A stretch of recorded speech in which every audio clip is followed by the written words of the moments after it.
Hi folks, in previous videos I've shown you how you can add products into the app by tag in Shopify, but I've always done it like manually adding a tag to just one specific product, right? So this is the tag I've created, preorder, and if I add that in here, it's going to add this t-shirt on preorder. Now the question becomes, what if I want to add this to multiple products at the same time?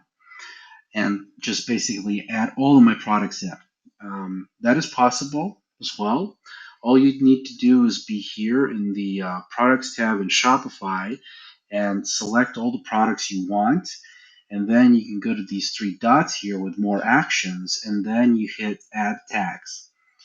And here you would write pre-order because that's the tag we currently have. Okay, hit save here. It's now been added to all products.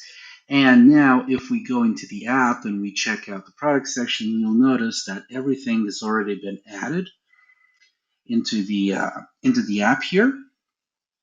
And because in my tag automation I've selected that if I remove the tag, then the products would be automatically removed. Let's also do the reverse in this video. So I'm going to go back here. I'm going to select all of my products here. I'm going to go to more actions and I'm going to go to remove tags. And I'm going to select to remove the tag pre-order and hit save here. And now my expectation will be that if I go back into the app, and there you go, we have no more products added in here. Thank you.